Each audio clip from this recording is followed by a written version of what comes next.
We have with us Brint, the chairman and CEO of RAN, and I would like to start by asking him, how did this journey begin?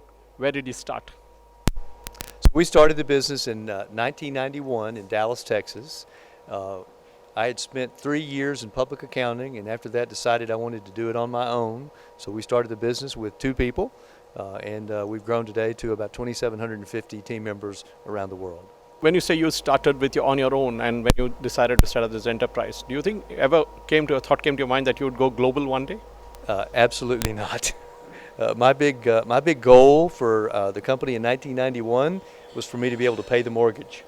So in terms of the business that you do across the various geographies that you have, I did have a basic chat about the different geographies and different places where you have. Can you just elaborate on what kind of work that you do across geographies? Yeah, so we operate in approximately 50 countries across the world. We have a major presence in the United States, Canada, Europe, and Asia Pacific, roughly about 77 locations. We provide almost all type of tax services and tax software. We work in the property tax arena, which we're the largest in the world. We work in transaction tax, which we're one of the largest in the world. We work in things like income tax and severance tax and GST and VAT and many, many more.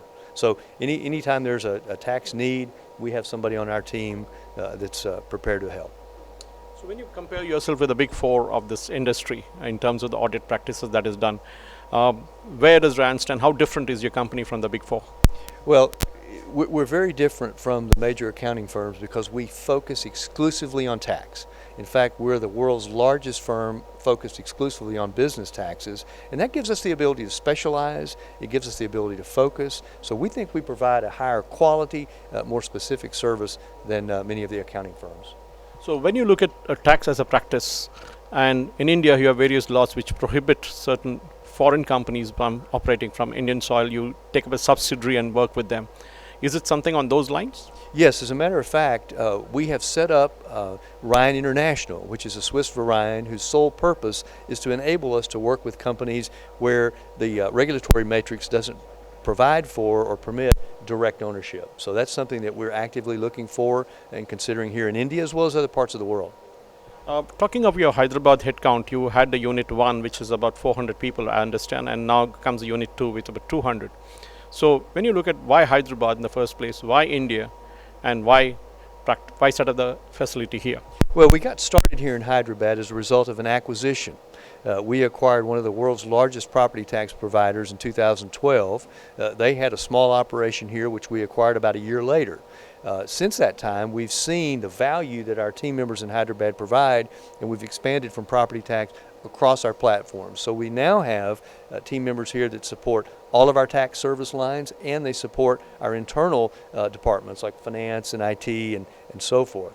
We've found that there's a great talent pool here. We've found that there is a long-term team that we've established that really understands these services and are very effective at providing them. So that's naturally why we would decide to expand here.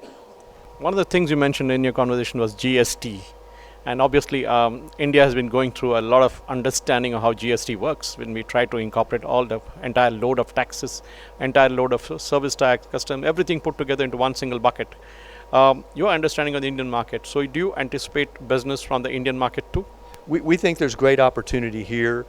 We've seen this in other countries, in Malaysia. We've seen it in Canada with the harmonization in Canada and Ontario, and now the deharmonization in British Columbia.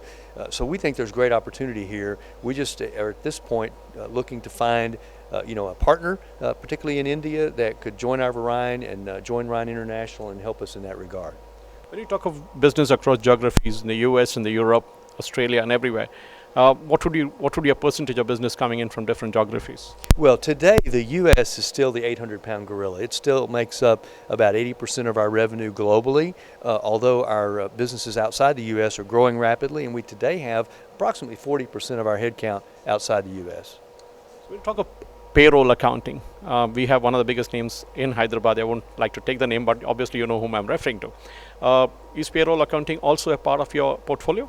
Well, the work that we do in the payroll area is specifically limited to tax. So we're not processing payroll, we're not working with payroll accounting, but we are helping companies manage tax liabilities, unemployment tax liabilities, and most of our work is a recovery-based approach. So the accounting firms may do the work, we review it, and if there are errors, we correct the errors and recover the money.